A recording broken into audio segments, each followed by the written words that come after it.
सबसे क्रोधी व्यक्ति को हम लोग उदाहरण भी देते हैं कि तुम तो परशुराम हो गए हो, है ना।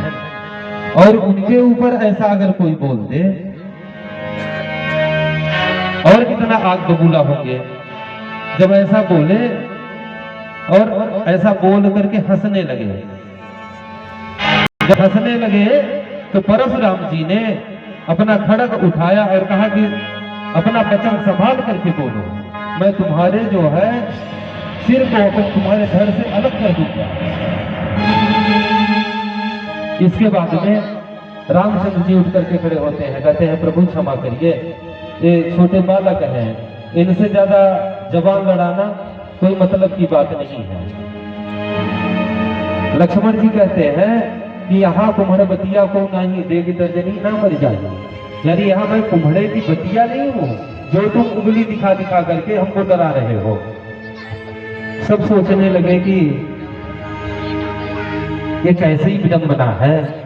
सुनैना महारानी सोचती हैं कि देखो ये जो छोटा वाला है ना, ये तो ज्यादा ही बोलता है भाई, हमसे थोड़ा सा दूर रहो।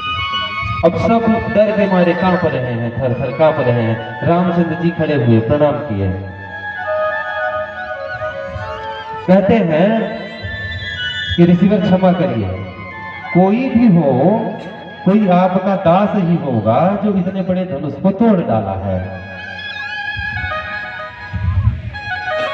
यानी वार्तालाप में क्या किसका वाद क्या किसका विवाद बताया जाए, सब आपस में वार्तालाप करते रहते हैं।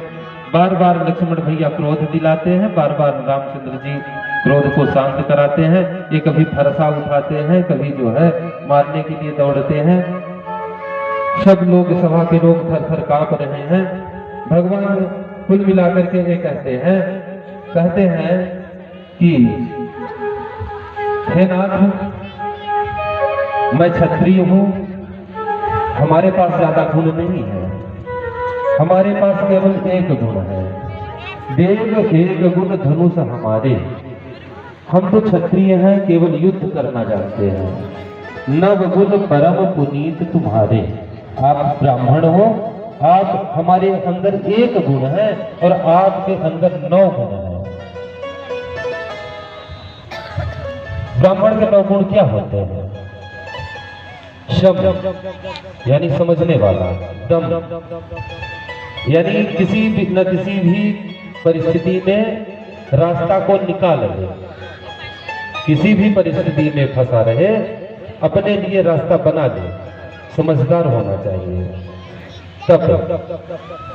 तपस्वी होना चाहिए, ये ब्राह्मण के गुण हैं। सोच यानी शुद्ध होना चाहिए। शुद्ध का मतलब कि हम अपनी पवित्रता का ध्यान में रखें कि हम कितने पवित्र रूप से अपने जीवन को चला रहे हैं। क्षमा, ब्राह्मण को क्षमावान होना चाहिए। सरलता, ब्राह्मण का गुण है, सरल होना चाहिए। ज्ञान, ज्ञानी होना चाहिए ब्राह्मण को। विज्ञान, समझदारी रखना चाहिए। ये 9 गुण जो है ब्राह्मण के होते हैं। तो रामचंद्र जी कहते हैं कि हमारे पास तो केवल एक गुण है, केवल धनुष चलाना हम जानते हैं। आप तो 9 गुण वाले हो। अगर आप ऋषि की तरह आते तो हम आपको प्रणाम करते, परंतु आप जब से आए केवल फरसा दिखाने का काम कर रहे हो, केवल फरसा दिखाने का काम कर रहे हो। तो कहते हैं कि अगर तुम इतने जानकार हो तो लो हमारी धनुष को चढ़ा दो और ये बताओ कि तुम हो कौन। बोलते हैं कि मैं भी राम हूं। जहां से आपका संबंध है वहीं से हमारा भी संबंध है। अच्छा एक बात बताऊं, विश्वामित्र जी ऐसा है, क्षमा करिएगा, परशुराम जी ऐसा नहीं कि ज्ञानी नहीं थे, क्रोधी जरूर थे पर ज्ञान था। ये वशिष्ठ जी ने कुछ गड़बड़ कर दिया था। 4 युग जो होते हैं, सतयुग, त्रेता, द्वापर, कलयुग, तो वशिष्ठ जी सतयुग लग गया। तो सतयुग यानी पहला युग, फिर किसको आना चाहिए? द्वापर को, यानी दूसरा युग। फिर कौन से आना चाहिए? त्रेता, यानी तीसरा युग। फिर आना चाहिए कौन सा? कलयुग, यानी चौथा युग। पर एक वशिष्ठ जी को ब्रह्मा जी ने कहा कि जाओ तुम पंडिताई करना और तुम्हारे ही कुल में जाकर के आगे चल करके तुमको जो है भगवान के गुरु होने का सौभाग्य प्राप्त होगा। तो वशिष्ठ जी ने ऐसे मन में विचार किया कि उपरोहित कर्म अति मंदा, यानी उपरोहित का कर्म अति मंद होता है, इसलिए मैं तब तक करूंगा। तो इसलिए क्या किए कि सतयुग के बाद पहले त्रेता को ला दिए, तीसरे युग को ला दिए। अब सतयुग में जो है तो परशुराम जी का जन्म हुआ। अब सीधे आ गया, अब इनको लगा कि त्रेता युग में मैं रह करके और क्षत्रिय वंश का जो जैसा है राज्य भार को चलाऊंगा। अब युग बदल गया तो रामचंद्र जी आ गए, जल्दी त्रेता में आ गए। और इनको लगा कि द्वापर अभी लगा है, पर लग त्रेता चुका था। इसलिए परशुराम जी को ये भ्रम हो गया कि भी परमात्मा का जन्म नहीं हुआ। परंतु जब रामचंद्र जी प्रणाम करने के लिए झुके कि आपका दास हूँ, हमारे अंदर तो एक ही गुण है, आप तो 9 गुण वाले हो, पर हूँ वही जहां से आपका संबंध है। तो यहाँ पर चरण चिन्ह दिखाई देता है।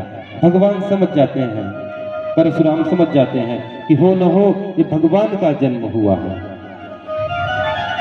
तब क्या करते हैं, कहते हैं कि लो ये हमारा धनुष चढ़ा करके और दिखाओ, अगर तुम परमात्मा हो, भगवान हो, तो इस धनुष को चढ़ा लोगे। रामचंद्र जी को देते हैं। राम रमापति कर धनु ले हूँ, है चहु मिटय मोर संदेह। तो क्या कहते हैं कि ये हमारी धनुष लेकर के इसको खींच करके तुम प्रत्यंचा चढ़ा दो, मैं समझ जाऊंगा कि तुम परमात्मा हो। भगवान लेते हैं और लेकर के धनुष चढ़ाते हैं। जब चढ़ा देते हैं तो परशुराम जी को एक हो जाता है कि हाँ ये परशुराम जी का, राम जी का जन्म हो चुका है। अब वो ऐसा अपना धनुष भी दे करके तपस्या करने के लिए परशुराम चले जाते हैं और कहते हैं कि यहाँ से अब यहाँ पृथ्वी का जो भार है आप संभालना।